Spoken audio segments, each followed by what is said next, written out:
in the current government. Madeleine King said to me that perhaps manufacturers should shop around for cheaper gas. What did you make of that? Andrew, again, it's just the Labor cabinet. I'm baffled by this. This has been going on for nearly 6 months. They know prices have been skyrocketing. They were busted. They were caught out by their own budget papers that confirmed what industry knew.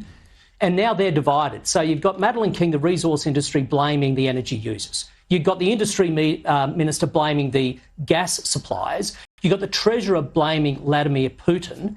They are spending so much energy and time among themselves blaming different groups. What they're not getting on with is trying to find a solution to a problem that is being felt by households and businesses alike. That's where their focus should be. Stop the blaming. It does not help find a solution. Government now, not in opposition, get on with it. Do you agree with Ed Husick that gas companies are greedy? No, I think it's a wrong starting point to say someone's greedy, someone's not. Because once you start negotiating on the basis of emotive language like greed, you're not going to get to a proper solution. Again, here we have a bunch of Labor ministers, none of whom have real industry experience, trying to negotiate with industry. Government alone cannot solve this. They need to be engaging with industry. They need to be engaging with other jurisdictions across the country to find a solution. They need to do it quickly. But honestly, going on national television, saying, oh, somebody's greedy, I mean, good luck trying to find a solution to our energy crisis with emotive language. It doesn't work like that, not in the real world. What would you do now to seek to arrest prices? Number one, I'd be getting together with the gas CEOs, something we called for on day one in opposition.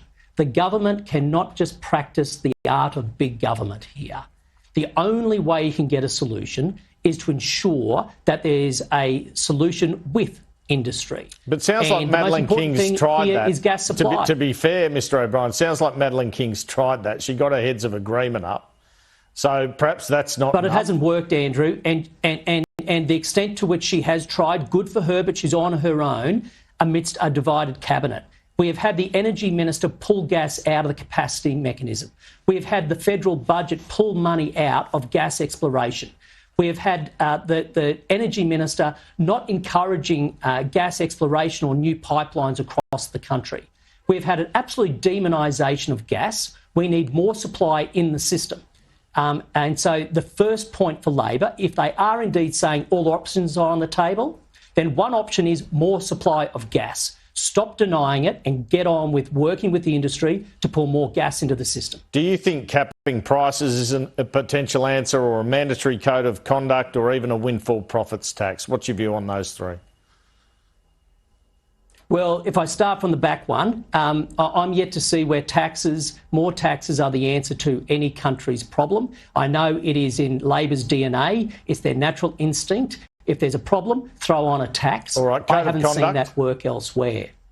Mandatory code of conduct? Look, if they want to have a discussion about code of conduct and it being mandatory, put it on the table. We'll look at the details, as we will any idea they put forward, Andrew. Peter Dutton's been very clear in his leadership. We'll be constructive where we can and critical where we must. Price caps? Again, we'll be constructive where we can, critical where we must. However, on price caps, I'll say this. We've just got to go back to the basics of economics, right? So there's supply and there's demand, and that influences the price, supply, demand. So if you introduce a price cap, you need to tell the Australian people and industry what impact that will have on volume, which is the demand, and supply.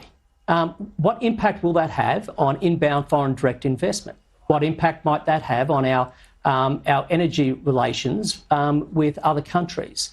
Whatever solution they come forward with, they need to do their due diligence, and the coalition will do what it always does. We put the national interest first. We will then apply our own due diligence. Where we can, we'll be absolutely constructive, but if we disagree, we'll say so. And just finally, what do you think Chris Bowen should be saying or doing at the COP27 this weekend? Honestly, I think it'd be in Australia's interest if Chris Bowen doesn't come back. I think he should stay over there. He's absolutely botching the energy market here in Australia. He's being untruthful about the energy prices. He still stands by flawed modelling promising a $275 decrease in people's power bills. He's better off if he stays over there and stops being in charge of Australia's energy market. Oh, well, unfortunately for you, I think you'll see him in question